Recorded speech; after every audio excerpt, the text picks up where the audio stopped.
नमस्कार मित्रों। आज हम प्यार की भावना को अलग नजरिए से देखेंगे। नजरिया बिल्कुल सही है मित्रों, लेकिन फिर भी अलग है।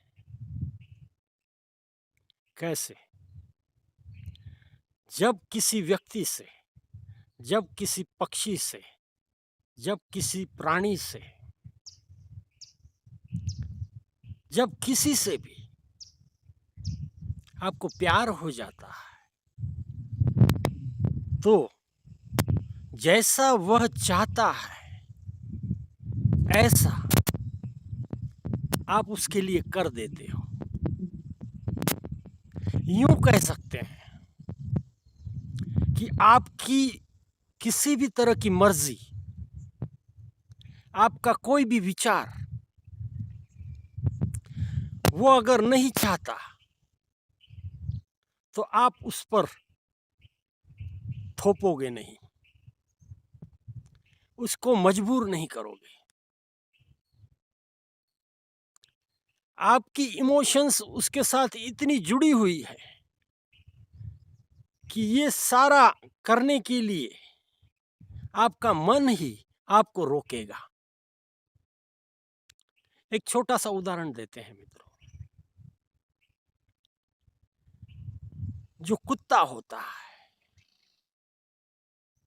पालतू कुत्ता,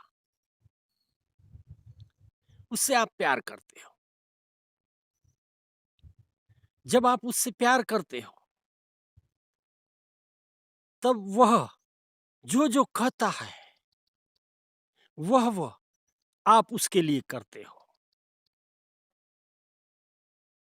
वो जैसा चाहे वैसा आपको मनवा सकता है। उसे जो पसंद है वही वह आपसे करवा सकता है। आपकी किसी भी तरह की मर्जी वहां नहीं चलेगी। ये कहेंगे वहां नहीं चलाओगे। इसी तरह कोई इंसान जिससे आप प्यार करते हो, तब वह जैसे कहता है वैसे आप करोगे। आप बिल्कुल भी सरेंडर हो जाओगे। प्यार में ये शक्ति है मित्रों। इसे आप और अलग तरह से अगर सोचेंगे तो ये भी कह सकते हैं इमोशनल ब्लैकमेलिंग। वो इतना प्यार आप पर जुटा देता है कि वह उसकी बात मनवा ही लेता है। उसकी बात आप मान ही लेते हो, चाहे आपको पसंद न हो।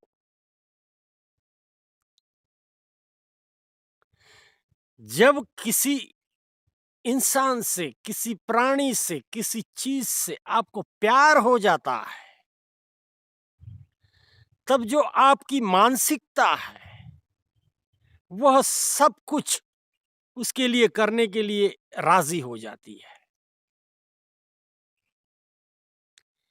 आप किसी बात पर उससे अड़ नहीं जाओगे। वैसे तो जीवन में जैसा आप चाहते हो वैसा ही करते हो और उसी ढंग से आपका जीवन चलता है। आपकी पसंद, आपकी नापसंद, आपका खाना पीना, उठना बैठना, लोगों से रिश्ता जोड़ना, सारा ही आप जैसे चाहते हो वैसे करते हो। लेकिन जब किसी से प्यार हो जाता है मित्रों, तब सारे ही कायदे कानून गठरी में बन जाते हैं। वह वहां पर लागू नहीं हो सकते मित्रों।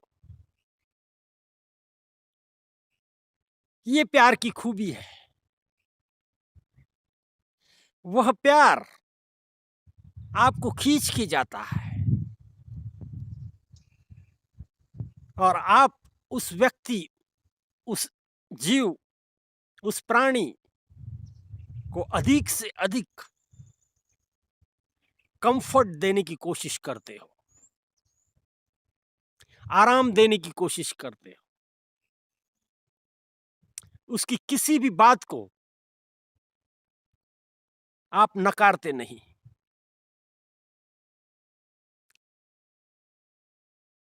वह भी जानता है कि जैसे मैं कहूंगा वैसे मेरे लिए ये साहब करेंगे।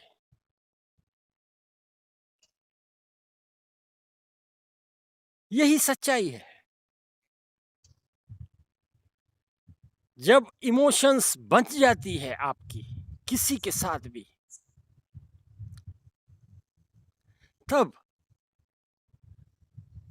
उस चीज के लिए, उस इंसान के लिए, उस जानवर के लिए आप जैसा कहेगा वैसे करेंगे।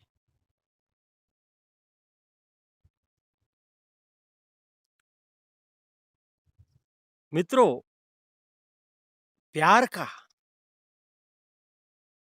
ये एक अलग तरह का हिस्सा है। कब ये बंध जाएगा आपको भी पता नहीं चलेगा। कोई बिल्ली रोज आती है, थोड़ा सा खाना देते हैं आप, फिर से वह समय पर रोज आ जाती है, आप देते हो। ऐसा करते आपका प्यार जुड़ जाता है। और जब प्यार जुड़ जाता है तब आप कहीं भी रहें, आप उसके लिए सारा बंदोबस्त कर कर ही उससे दूर रह सकते हैं। आप उसे ऐसे ही भूल नहीं सकते। आप उसकी व्यवस्था करने वाले ही हो। क्यों? इमोशंस से वह जुड़ गया आपसे, और एक बार इमोशंस से जुड़ गया कोई प्राणी, इंसान, तब उसके लिए जरूर से आप सोचोगे। उसको आप ऐसे ही नहीं छोड़ दोगे। उसका पूरा ताबा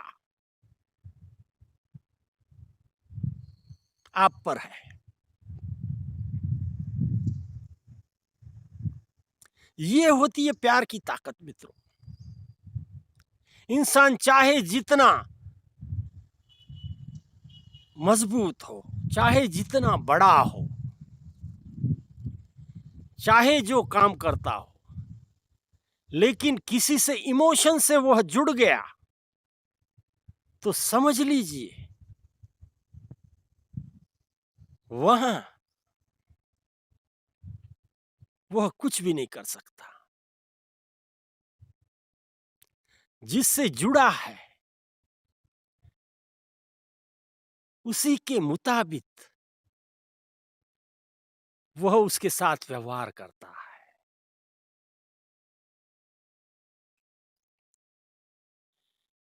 इसी बात को ध्यान में रखकर जो ये साधु संत हैं, वे संसार में किसी के साथ भी इमोशनली जुड़ना नहीं चाहते। वे इनसे बिल्कुल भी दूर रहते हैं। क्यों? न जाने कब किस वक्त किसी पर प्यार आ जाए।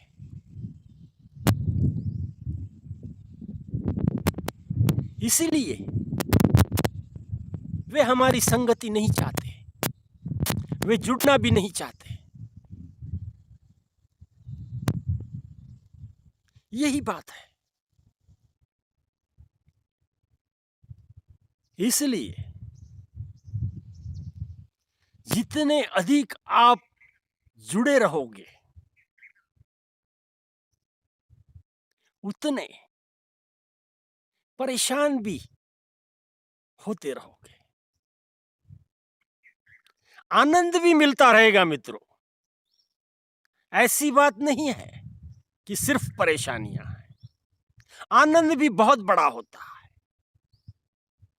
हालांकि इन सन्यासियों के लिए वह ठीक नहीं होता, इसलिए वे परहेज करते हैं, वे इससे दूर ही रहते हैं। लेकिन हम जैसे जो इंसान हैं वे जरूर से कहीं न कहीं किसी न किसी से इमोशनली जुड़े होते हैं। अब मित्रों, आपको विषय समझ में आ गया है, इसलिए कितना इमोशनली जुड़ना ये आप तय करें। लेकिन इसकी जो सच्चाई है वो मैंने बयां कर दी है। शायद आपको कुछ काम में आ जाए। धन्यवाद।